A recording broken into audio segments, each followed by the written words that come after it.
Ooh, yeah, from Carrie. Very, yeah, what a Gen X alchemical hero Gamo's wedding is that? We've got the coal miner's daughter and the greatest American hero, eventually married and baptized in blood. Perfect for 2026 and perfect for this welcome to Aeon Byte Gnostic Radio. I hope everybody's doing well. I hope you're running with those searching for the truth and avoiding those who have found it. I hope you're writing your own gospel and living your own myth. And I welcome you, you shining crazy diamonds, you veterans of 1,000 psychic wars. My name is always, yes, Miguel Connor, and I am your Pompatus of Gnosis, that madman across the waters of creation. And today I am very excited to have my friend and often companion in mischief, Maja D'Aoust, this time to talk about her new work, her deck, Shadow Seer Tarot, a night vision and dark archetype deck. Maja, how are you? And thanks for coming on. Hi, Miguel. That intro was so good. Like instantly communicated so many things so simply. I love it. Yeah. I'm doing super good. I love coming on and seeing you and chit-chatting. So I'm really stoked. I feel like 2026, Year of the Fire Horse, is finally starting to move. It got off to a pretty slow start, but it's finally starting to giggity. Yeah. Yeah. Well, never a dull moment either way in which direction it goes. But here we are at the end of another world as always. And with us too, we've got the Moondog Vance. Vance, how are you doing? Oh, I'm okay today. And who knows what evil lurks in the hearts of tarot readers? The tarot deck knows. The shadow deck knows. The shadow deck does know. That's its There job. you go. Yeah. Looking The forward shadow to does find know. out. Yep. Awesome. Well, I see already a good crowd. Hey, Graham. Hello, Christine Marie. Hello, Green Light Transport. I hope everybody's doing well on this Venus Day. As always, if you have any questions, please super chat them. Obviously, people like Christina Marie and others who are members, we can take your questions. Obviously, if Graham has a question, but we'll try to get them to you. And as always, please support Aeon Byte in any way you can. I just released my latest Gnostic Dispatch article for members. It's about Melchizedek. And whatever you think about him, think again, because I provide the Gnostic take. He does appear in a lot of Gnostic materials, and he appears through history.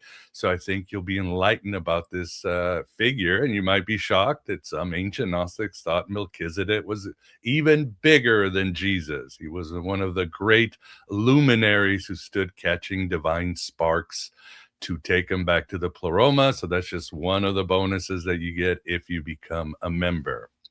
But let's get to your work, Maja. As we have talked, this work was almost fated to come out, right? It was not eaten by the fire, right? It made literally the last passage. There's this like bottleneck that happened. For those that don't know, I lost my home in the Eaton wildfire in 2025, right at the beginning of 2025.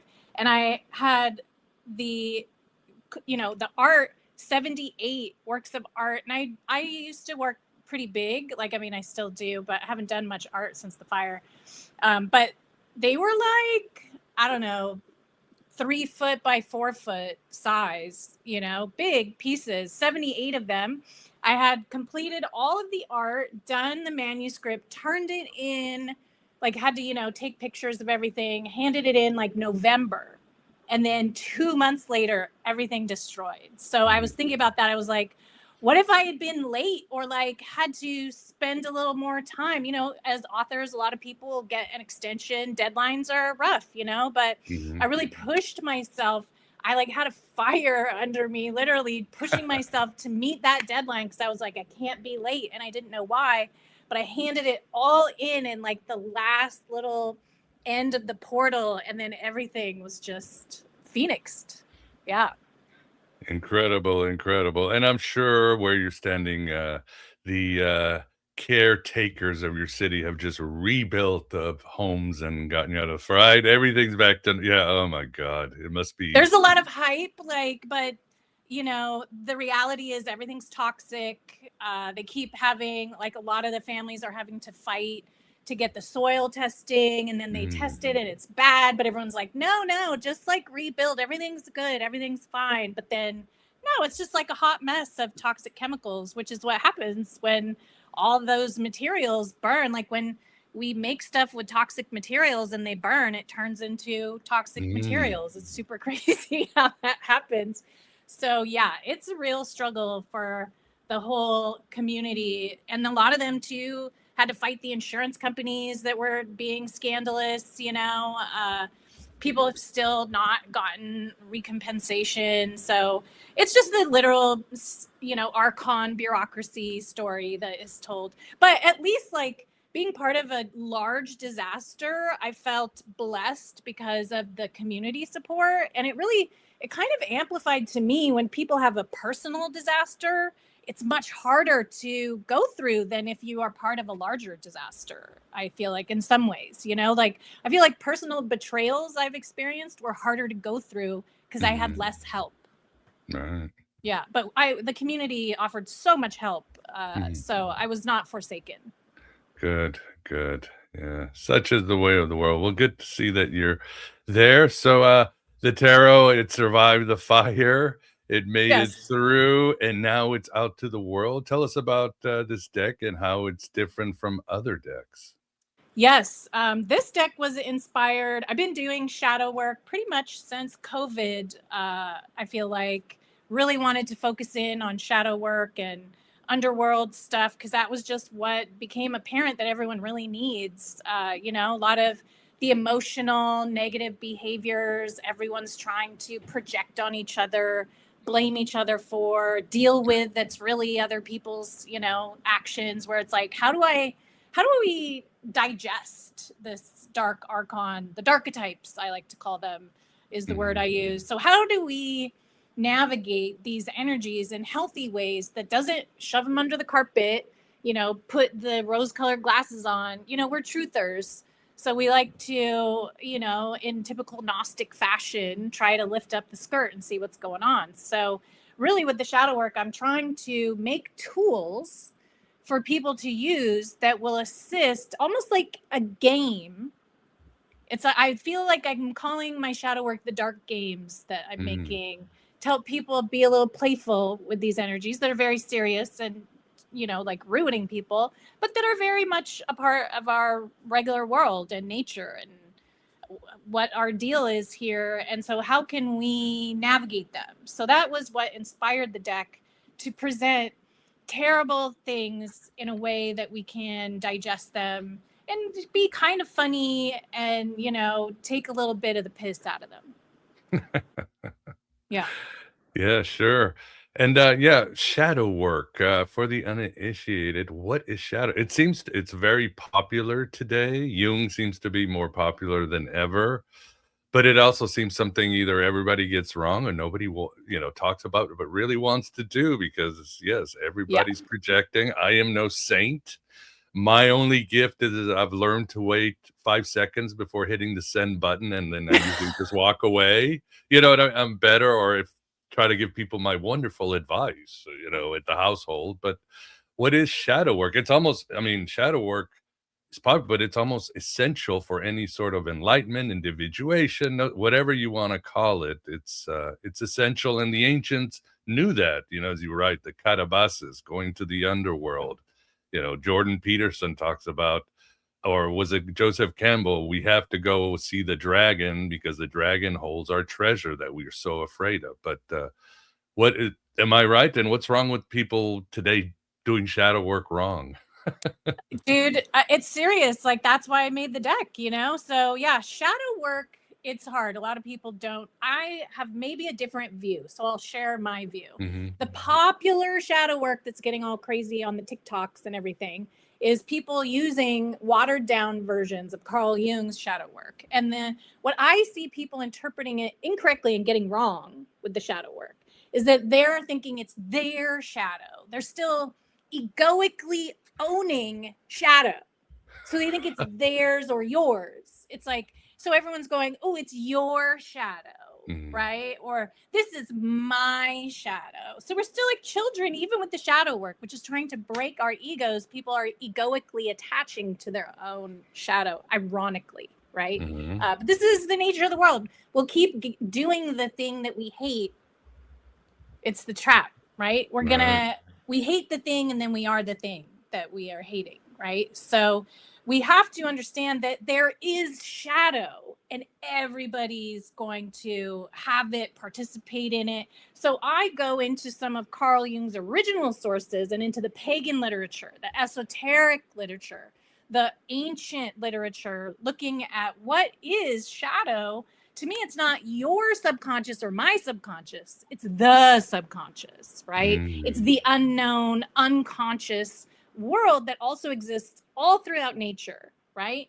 So shadow then can take a much transpersonal, transhuman, not in the AI way, but also, right? It's going to go past anthropomorphic explanations, because even the earth has a shadow, like literally, right? So there's dark matter in the universe. Like, we can't, as a person, if you think shadow work means looking into like what you think about your father, this is so limited and small and egoic. Like, come on, we gotta get smarter, you guys. Like, shadow is a force. It's a negative energy force that is, like, I would almost preferably go into the Star Wars explanation and say, this is what the Sith Lords are doing correctly, right? So if we're going to go, every person is Jedi and Sith, right? So if everyone's consciousness wants to think of themselves as that hero and, Luke Skywalker, and they're never going to confront that they're also Darth Vader, we're going to have a lot of problems, right? So we have to really bring our Siths up to meet our Jedis and have them be together. And that's going to be about learning what dark matter is. What is shadow? What are our passions? What are the things we're trying to hide from? The dragon with the treasure, right? Exactly as you said. So for me, I really want to extend shadow work into deeper understanding of natural behaviors, instinct behaviors, right? Having sex, eating food, dying, getting born. This is going to be all those uncontrollable things that we will be experiencing, like it or not. Well said indeed. Yeah, and I think again, it was understood in ancient times, even with the gods. We always think, well, the gods were in charge of this and that, but no, the gods had a dual nature. Aphrodite was love, but she was also war. Persephone was the goddess of the spring, but she was also the goddess of death. You know, even poor Zeus, who gets a lot of blame, he was a god of contracts and freedom, but of course, on the other side, he was Mr. Rapey, Mr. Epstein God or whatever. But it was fine. Correct. There wasn't a problem. We weren't trying to suppress and blame Zeus and mock him. It was just the way of the universe, right? Correct. It's all over. And so once we learn these ways of like the force or whatever, and you go into that duality and surpass it, you find the role that you have. So even though there are these things that exist that are much larger of us that we don't have control over, we're participating, right? So like Mhm. can't control the ocean, you know, although we certainly dump a bunch of stuff in it. So I guess we sort of direct it in that way. But Yeah. we can participate, we can surf, you know, we can, there's function, there's sovereignty. So in going into our anti-selves, our dark matter and our cis, that's actually where we come into being whole, right? Coming into like a kind of depth of reality where we are dead and alive. We are before we're born, we're after we're born. Like we can be that entire totality, womb to tomb, by including those parts of ourselves. And would you see shadow as something we must integrate or simply view and accept? That's always, you know, which way, Western man? Yes, I know, right? Well, for me, with my shadow work, my main goal, and like I say a lot, we're not going to get rid of shadow, right? You're not going to get rid of electrons and protons. Like it's not going to happen, right? Mhm. So we're going to focus on raising awareness, right? So if it's something that's under our perception, it's subconscious, it's unconscious, the more we can raise the awareness level, that's what I'm shooting for, right? I'm not trying to like solve it, but if we can raise awareness, that does the integration, right? So integration is a process of having something you don't know that comes from ignorance into your awareness. So just having this stuff enter your awareness, I feel like is a good enough thing to do. But that's my opinion. Mhm.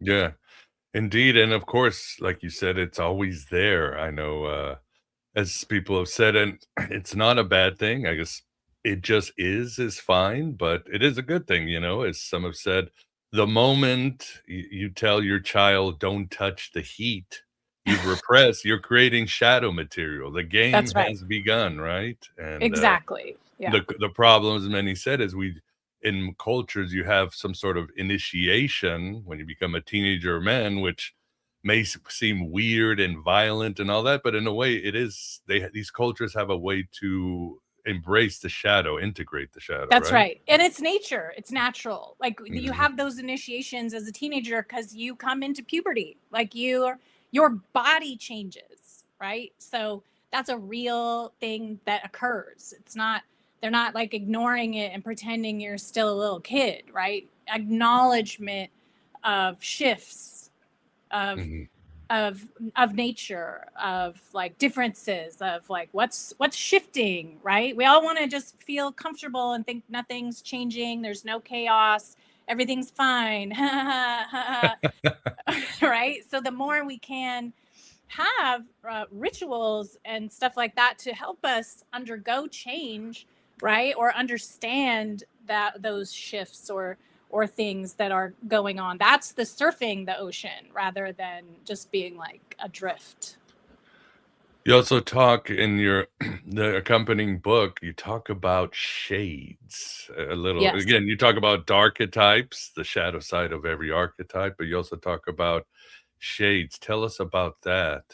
Yes. So I'm a word nerd, right? So if we're going to get into what is a shadow, literally you can get into the meaning of it, which is shades. And in paganism and esoteric literature, and even some esoteric Christianity and Judaism would have this. I talk about the Jewish version in my astrology shadow book, which is the Yetzer Hara and the Yetzer Tov, right? So there's your shade is your underworld portion of you that, if we think about time not as a line, but more like a sphere that contains everything, we at all times we're never born or not born.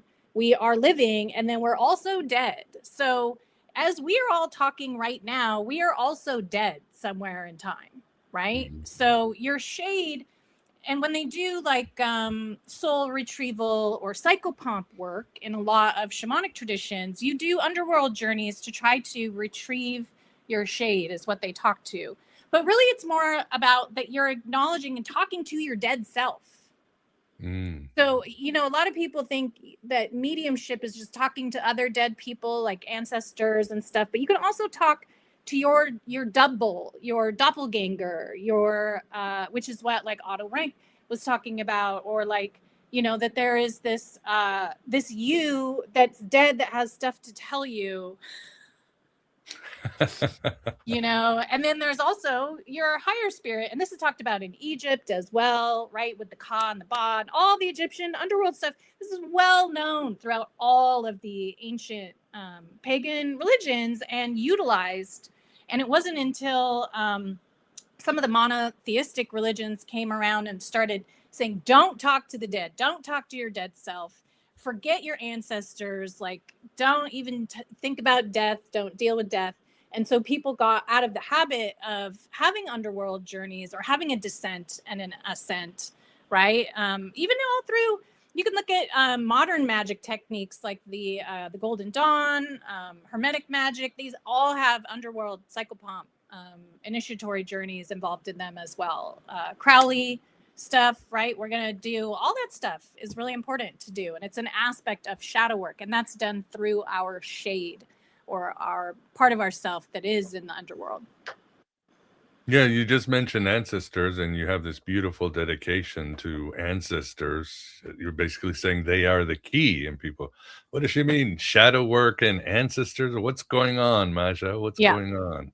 Well, our ancestors are already dead, right? So there's Maybe. and there's not just ours, right? There's levels. Okay. So there's human, right? Ancestors, like your grandma, your grandpa, your great grandmother, great grandmother, great grandfather, blah, blah, blah. So on the begats, right? We can go all the way down the line of the begats to back to human, back to, where does, Homo sapiens, back to, in the astrology book, I go back to our blood ancestors, like who were the first animals that had blood, right? Which were crazy sea scorpions and, those, any of the arachnids that had body armor to protect their blood.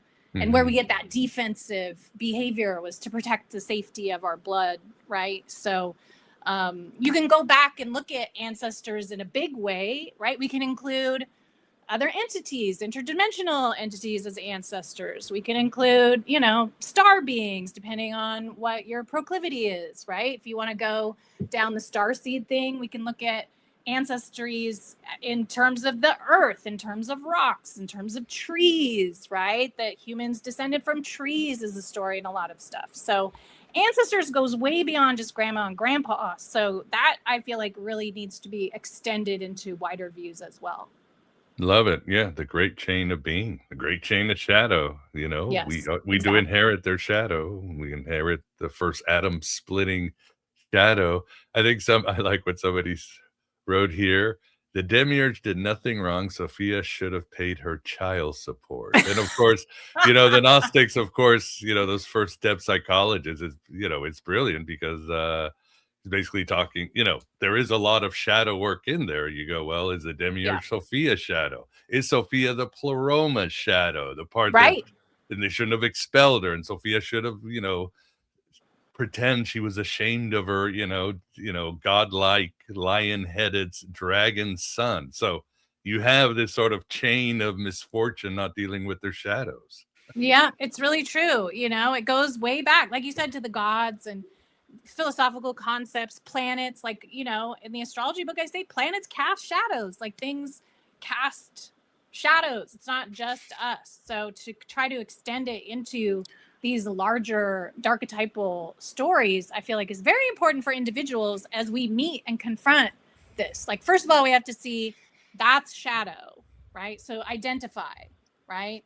Is that coming from an authentic, visible, straightforward place, or is this coming out of the butt, right? So you have to kind of be able to perceive it, see it, identify it, right? When somebody is lying to you, you have to see like, oh, they're lying, and then figure out, whoa, what does that mean if this person is lying? Well, in the deck, I talk about if somebody is doing deception, which is the moon card, it's usually because they're trying to protect something. It's a These are all defense mechanisms that we get from nature because we don't want to die, right? It's all fear stuff. Like, can we get past it? Can we graduate? Yes, of course. But then you still have everybody else that doesn't, right? So even if you can graduate into some kind of higher level of consciousness, right? Which I'm not saying there's not people doing that, but then you still have to deal with everybody else that isn't. So what are you going to do? Or you have to deal with nature. You're going to like be on the ocean in a boat and sink, even if you're like super aware and totally smart, right? So these are things we really have to like amplify and deal with. I'm sorry, Miguel. Yeah, the Gnostics define the entire universe as the shadow of the Pleroma. Right, exactly. The Tartarus River, right? Yeah. We're in, that's my teacher, Kelvin, talks about how we're in the Black Oil River. That's what this whole place is. That's what Socrates said. He mused, maybe we're in Hades. Maybe we're all in Hades. And the Gnostics are like, and Origin, oh yeah, we are in the highest point of hell. Yeah, right? Yeah, Origin is so good. Mm-hmm. Yeah. Anything else from you, Vance, or the audience? Any questions? No, that was it. I think you touched on it, Maja. A shadow world is the place where liars can lurk and perpetrate. And not only, I guess it does boil down to fear, I think, but also if somebody wants to take advantage of somebody else to steal, right? That's the covert, the hidden, the shadow. So those kind of operations are included too. But of course, if everybody was invulnerable, then you wouldn't have to steal from anybody. You'd have all you wanted. So it's always a lack of something. Yes, so true. And that fear of lack, like, what about me? What if I don't get enough, right? Or it can go beyond fear, though, too. Like, I was talking with my daughter earlier. There are just predators as well, right? That, like, in humans, too, one of the things, because I deal with helping a lot of people and thinking about psychology a lot, there's sadists, right? So the sadist is like someone who derives that pleasure from being in shadow and has a full awareness of shadow and goes in there on purpose and then enjoys it. They're not ignorant. This is a different thing, right? A sadist is not, although I guess at some level you could say they are ignorant because they don't have that awareness, but whatever. You can go, all of this stuff can go down the rabbit hole really far, right? So, for purposes of conversation, a sadist, we have to be able to recognize sadists, right? Especially women, like, no gender preference, but we all get murdered by them a lot. I mean, men do too in wars and stuff. But if you need to really understand and recognize sadists so that you can see that shadow and see this person is not safe, not trustworthy. They enjoy harming me, right? So these are some shadows we really need to learn to recognize when we can Absolutely. see them. Yeah. Well, I have here some visuals we can take a look at. that Maja provided, and I also took from her book. So let me know so you guys can see. Oh, where art thou? Where art thou? Visuals. Let's see. All right, that's not the one. Oh my God, we have too many choices. All right, here we go. This deck reveals techniques to see through the blind spots of ordinary tarot into what you've been avoiding. Alchemical methods to reconcile shadow and light for a more integrated, authentic self. The hidden darchetypes behind addiction, betrayal, propaganda, and toxic family dynamics. Yeah. How the fool's courage inverts into hubris, and why recognizing this saves you from self-destruction. Why the magician's creative power becomes the manipulator when wielded unconsciously. So yeah, we got the flip side. Here's some examples and the deck if you so get it. And then I have a few decks here. So that's the fool, right? That's hubris. Hubris, yeah. We could do a poll if you guys want to ask any questions on anything. We could just see what shadow pops up too. Sure, no problem. I don't know if we can do an online poll, but let's see. So, and also people are probably asking as we look at your artwork, there's always hands and eyes in your artwork, Maja. What's up with that? Well, the hands are very specific, and I talk about it in the book. So one of the things that I received in the vision as I was going deep into the underworld stuff was about the Rephaim, which I got from the Ugartic texts. And the Rephaim, a lot of people talk about the Nephilim, right? Probably everybody watching has heard of the Nephilim, but many people have not heard of the Rephaim. And it's very important and pertinent. And the reason I did it was because the valley of the Rephaim, where they were like supposedly from in biblical literature and Ugartic texts, it runs through Gaza. Wow. In Syria. And the Rephaim were underworld entities and also giants. They were a race of giants, right? And these kind of like hybrids and demigods, much in the same way as Nephilim were. But Nephilim get all the attention, right? Hardly anyone. Yeah. Have you guys heard of Rephaim? Briefly, very briefly. Right? And so I really wanted to amplify the Rephaim, and they also have 7 fingers. And as I was on a visionary quest, they showed me the caves, which I actually got to go to in France, where the cave people would show their handprints as ways of like doing a signature, of identifying. And what I found out in my research is that the word human, it's not man like male. It's man like hand. Like really? Manipulate, right? All of that man is a word etymologically meaning hand, and it's identifying us as a species. Human comes also from like in India they call it Manu. Manu is the ancestor of humanity is Manu, and it's because we have hands. So I had this whole journey about that and the power of our hands and how that connects us to our ancestors, because our bodies are from, our ancestors. These aren't our bodies, you know what I mean? Even though they're our vessel, we don't own it. This was given to us as a gift from the earth, from our ancestors, right? And so as humans, seeing the hands and the eyes for awareness, every card in the deck, I used my own personal hands and traced so it was handmade and made of my hands in that same way to harken back to that vision of the Cro-Magnon, which was where I was shown I was from, because I'm French, and I got taken back to the, that Werner Herzog movie, The Cave of Forgotten Dreams. Yeah. They showed me that that's like where I'm from, that region of caves. So I got to go there into LaSalle and all of these places, and that's where I received the vision. And I saw that my artwork I had been doing looked like the cave art with all these kind of like dimensional repetitions and hands and stuff. So I had like a full-blown psychedelic interdimensional experience. Yeah. Wow, that's amazing. So basically whoever was behind the hamburger helper guy was either Raphael or enlightened, right? So. I mean, I would not be surprised. I would not be surprised. Yeah. Maybe if they had 7 fingers. So this one I love, the tower, gaslighting. You had to bring in gaslighting. Totally. It's this. No, it's this. You're wrong. right? Yeah. Right. And the tower typically means what?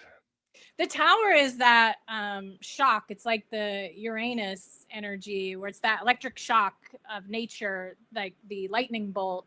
Can also be epiphanous, right? So it's when we know, that just knowing without knowing, that epiphany. And so the opposite of that is when you know, but someone tells you you don't know, which is gaslighting, right? Mm-hmm. So the inversion of that instinctual epiphany is the gaslight. Yeah, makes sense. And this one, I forgot who this one was. That one's self-pity. Self-pity. The saddest of all. Aww. And the light side is what? Let me see. I have to look that one up. But I remember it's self-pity. I can't remember which card it is, though. That's a good question. You can go on and I'll find it. Maybe gratitude.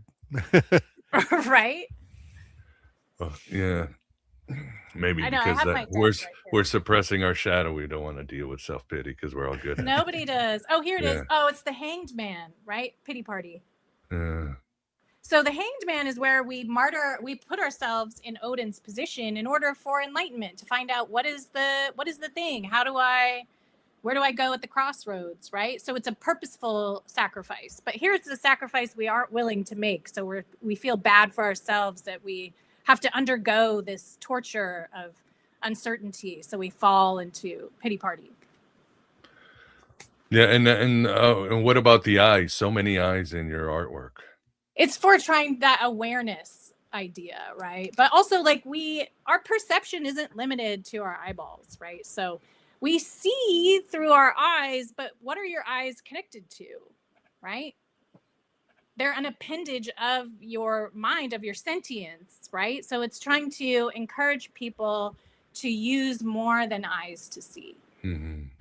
Yeah. Third eye and all that. Yeah, use your senses, use your whole consciousness. Your sentience has a perception ability. Mm-hmm. Yeah, that's for sure. Vince, I need to let Mr. Cat out. Do we have a super chat for Maja? I think I saw there's no question associated with it, but we do. We can show it. Yeah. How about that? We can show it. There you go. I think he says he wants to concentrate on energy, not emotions. But I think your deck does concentrate on the mind and the states of mind, and the energies that states of mind can generate. So yeah, I honor you concentrating on mind, but what I'm talking about is, what if nobody else is, and they're all in that emotional energy? So for those of us that are not doing, these emotionally negative behaviors, that's great. And please do focus only on mine. Like, bravo. However, maybe nobody else is, that's around you or in the grocery store or being a shooter or that you have to deal with in front of you. So this is also to assist you to work through people that are holding those emotional behaviors. Yeah. And if you are a mind person and you're not participating, you still have to navigate the other people that are holding those family members. The other thing is that nothing happens without the energy of emotion. Emotions drive everything. Needs. Yep. Yeah. In my book, I talk about that any shadow behavior is going to come from an unmet need, essentially, right? So maybe somebody's just hangry. You don't know. But if we have deeper unmet needs, which are very substantial, or we don't even know what we need, this is going to 100% end up in a negative behavior that's going to try to compensate for the unmet need. And so we can have that as a kind of awareness that maybe if someone is doing this negative emotional behavior, which as you poo-poo might not be bad, maybe this person experienced a trauma. And we have to have awareness, they're not crazy. They just got raped. And maybe I can give them some emotional support because they're not dealing with this terrible thing that they need help with. And maybe this person is autistic and they're not insane or whatever. And I can give them that support because I have an awareness, or I can get help for them, or I can just remove myself from the situation, whatever you need to do, because you can see and perceive what is this person's deeper under the surface experience that is causing this negative emotional behavior. Not just seeing the emotional behavior. understanding it and trying to assist it, right? Yeah. Well, we have I have to show this. He's all mind, no emotions. Right. I guess you don't eat or poop or pee too. Nope. Poop Never is gets really angry. emotional sometimes, man. I'll tell you. I've had some very emotional poops. Don't get Vance started. He has mystical experience. Oh yeah. Talk about a pity party. Yeah. I'm not gonna pile on to this. Oh my god. Here we go. Uranus has something to say about it. No, yeah, we have to go there. sure. It's never gonna stop. It's never gonna stop. Lord have mercy. Now, if somebody gets your deck, and of course, I know this is an uninitiated question, because, for example, when my wife gets a different deck, or if she got your deck, she doesn't even have to worry about how to what. She just feels it. She knows every card. She sees the pattern. She doesn't have to read what it is. I'm sure you're that way. You see the images and how they flow, and you realize this is for me. I can use it. But for somebody more mechanical, how would they use it? For example, if you're drawing, do you immediately draw the opposite, or how does it work, Maja, for somebody? Sure. Yes. I have actually quite a few descriptions in the booklet about how different ways you can use it, but each of the card definitions are in there if you want like some stuff. But it's true, I encourage people to have an intuitive take on it as well, like your wife, who once you work with the cards a lot, you can just get it, right? So but if you don't know, you can use it just even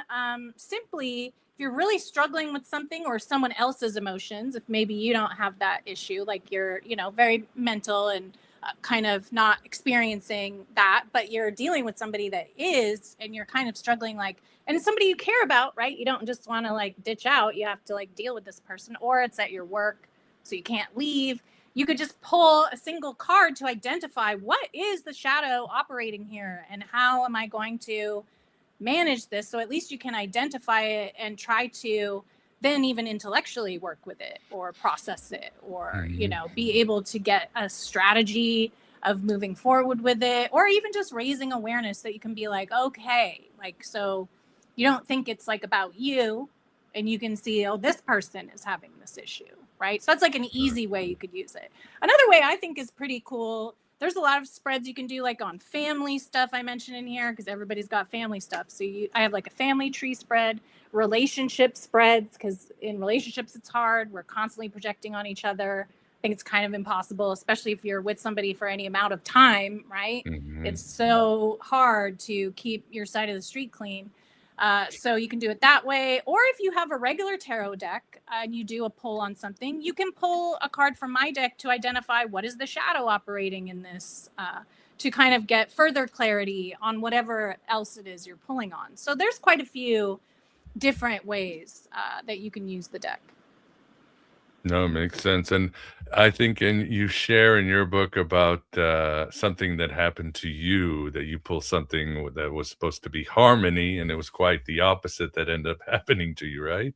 Exactly. Yeah. So I made it because I'm like, wow, if you're only looking at the positive side of an interpretation of something, you're losing the whole other side of the picture, right? So we got to look at things with our two eyeballs, not just like pirates, right? So I feel like a lot of decks, if you look at them and they're just all like love and light or whatever, and thinking like, or I'll pull for someone like on their boyfriend situation and it'll be like 10 of cups and that person is terrible and cheating on them, right? So it's like, this is not working. Like, this is not, there's a disconnect between, but then also people can be really happy in a relationship, but then have an alter ego or a whole separate life. So it can be both.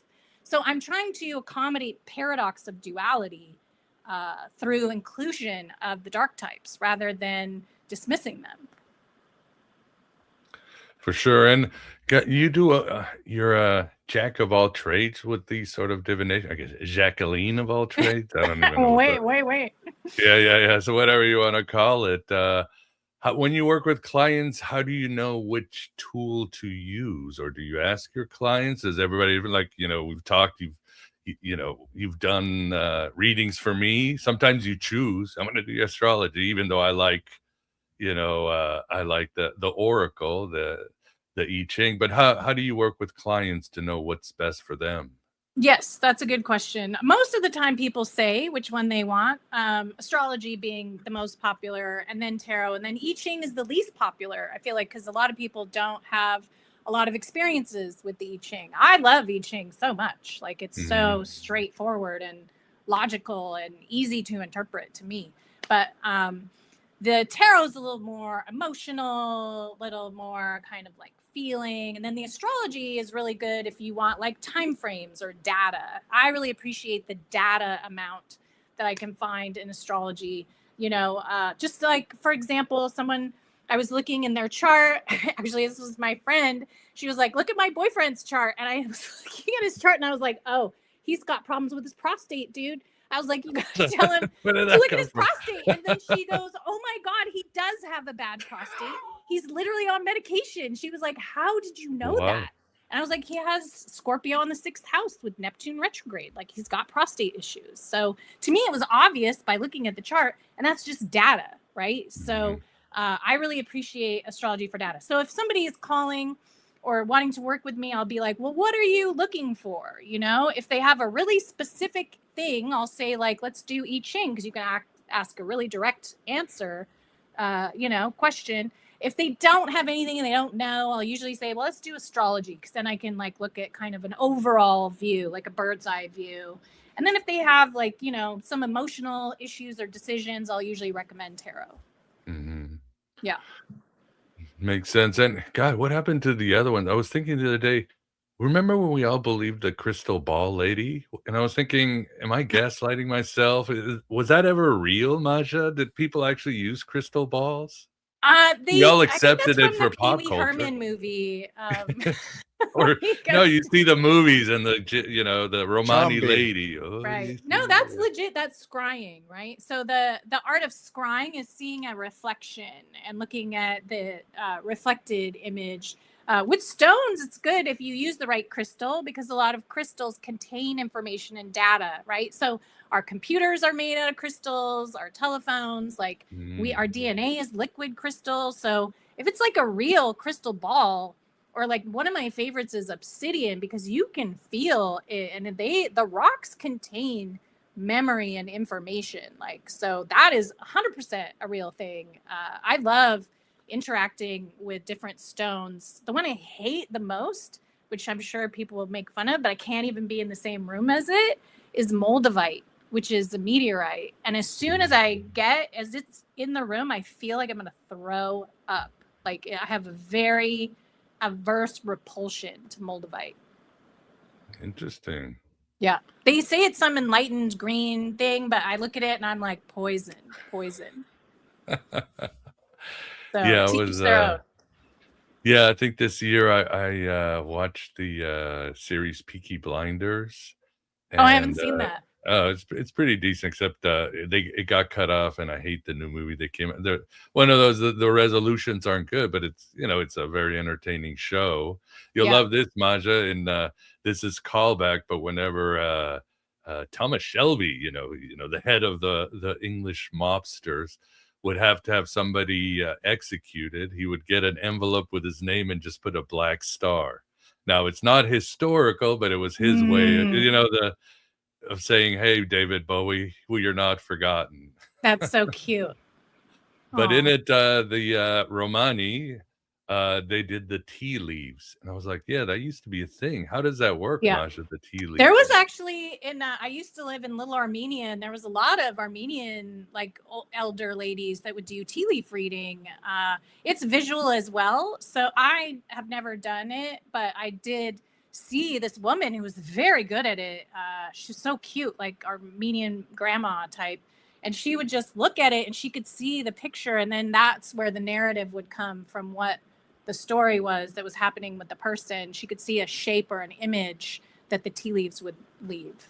Yeah.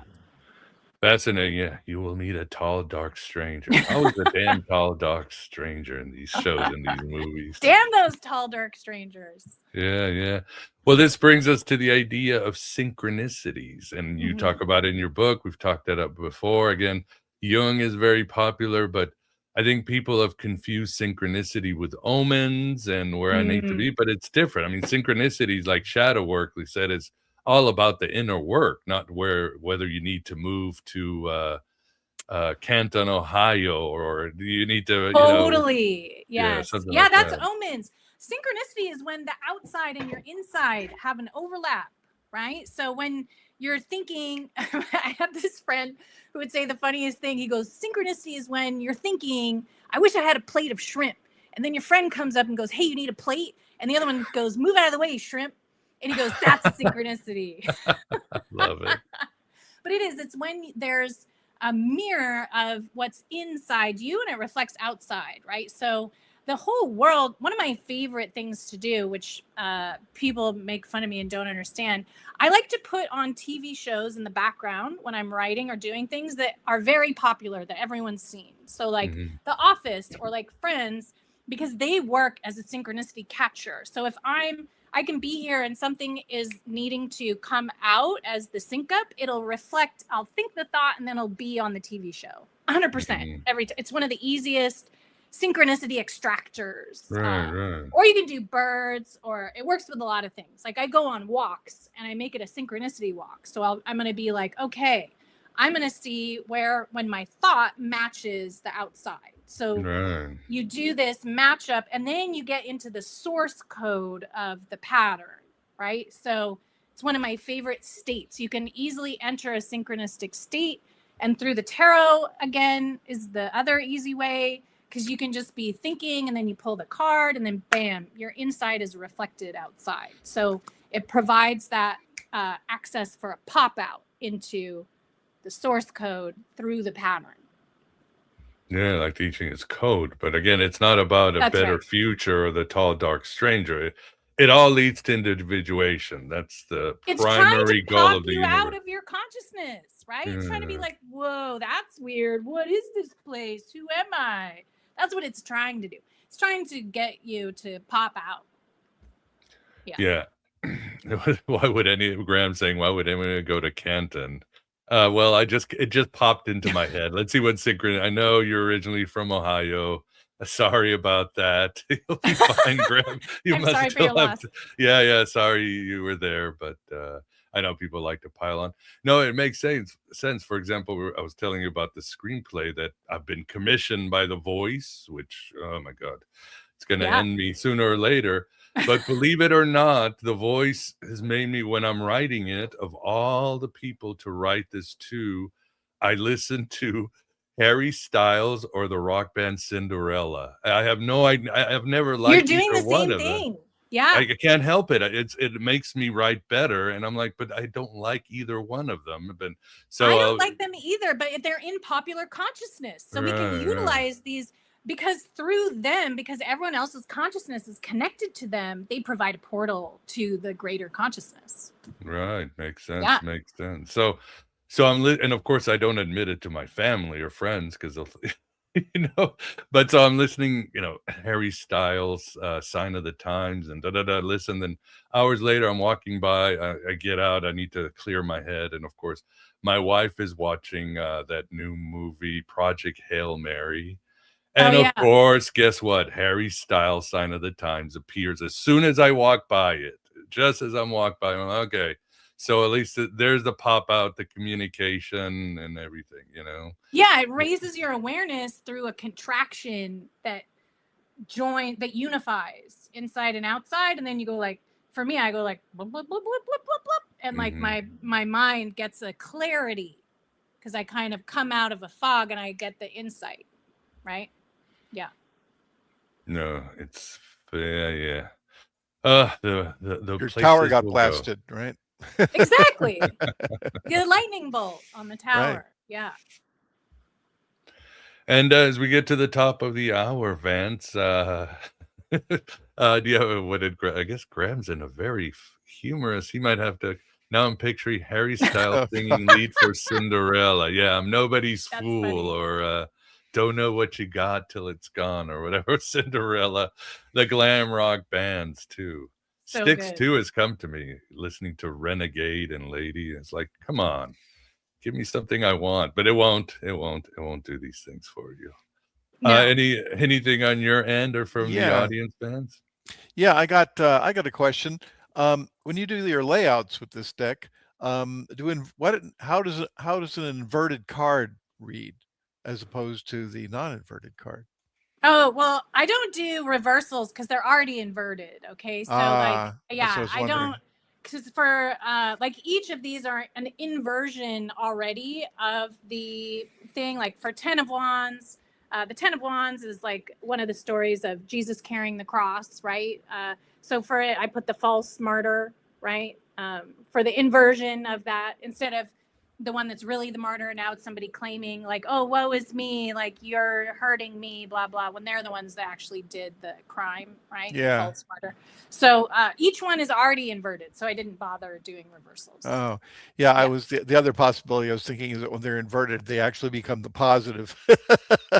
Yeah, for that you just use a regular deck. Yeah. Yeah. Okay. That Good was my deal. question. So are you not doing any more art, or what are you working on next? Or Well, I've been doing some novels. I've been writing fiction, so been working on some stories that I got downloaded from The Voice, making yeah, me we all have it. to do that. I was fasting in December and got a whole crazy thing, so I wrote that, and then I have a novel I've been working on for a couple of years about necromancy that I'm going to try to get completed too. So I've been having fun doing fiction, and exploring that, doing some sci-fi short stories too.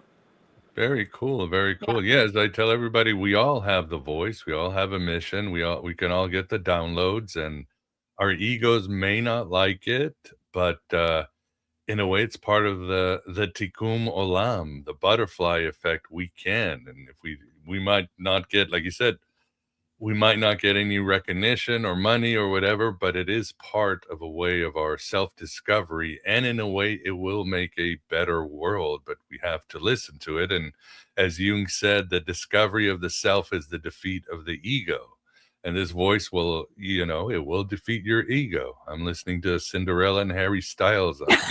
There's a long humiliation ritual. I've never written a screenplay, and it's hard, it's embarrassing. It's like, thank God I have found a screenwriter or somebody in Hollywood who's helping out, but still, there's a humiliation ritual to it. The ego It's so don't like it. true. It's so true. And it's an important one. Like you said, like if we don't submit, to me, it's a lot about submission. I've been learning It a is. lot about We submission talk over about the last few Saturn. years, Saturn, right? yeah. Everything is sub-dom to me the last 2 years. I'm like, Me too. it's so that way. And so I'm learning about reception, that feminine energy of going into receiving something in a way that is pure without the ego. I mean, we can't do it without the ego because it's always there. So, but trying to get it through and to have something come through you, to have the voice come through you so you can submit in order to just have it come through to share with other people. And like you said, make the world better because these ideas are utilizing you as a vessel. We have to be their bitch and let them come through, to share them with other people. Yeah, in a way, that's what it means to be human. It's very true. The channels, the conduits of the gods and the animals and nature. Yeah. It is awesome. Well, as always, it's been a great conversation with you. I've got the show notes, your website, Amazon link, anywhere else you want to send people, or is that good? I'm not on social media, so just witchofthedawn.com is the easiest place to find me, and it has a lot of info on there about everything I'm doing. I just kind of post on there, but I'm easy to access through my email if you would like to, which is maja@godismyboyfriend.com. Awesome. And if anybody wants information, I can forward it to you. Yeah. If you want to, reach out to Maja and see what she's got. But we are at the end. Appreciate the jokes and the good comments and the comment section. As always, please support AM Bite in any way you can. Help grow this red pill cafeteria. But first, we shall say goodbye to Vance. Vance, thanks for keeping us company. Oh, my pleasure. It was great to see the deck. Great to see you here again, Maja. You Good too, luck Vance. with it. Thanks. May many readings be fruitful. Thank you. Yes, Maja, as always, it's so cool to have you, and we will definitely have you next year at Astronosis. I know it's going to happen next year. Saturn can only, he sets the limits, but I have confidence he'll let us out to play next year. Submit. Submit. God, I've submitted more than ever these last 6 to 7, 8 months. Whew. Yeah, Whew. I know. It's a lot. But it is what it is. All right. Thank you, Maja. And for everybody else, yes, I appreciate you being here. And I hope you and your shadow have a good weekend. Don't be like Peter Pan. Don't lose your shadow. Go get it because you need it, because it's part of you with everything else. Take care, everybody. And thank you.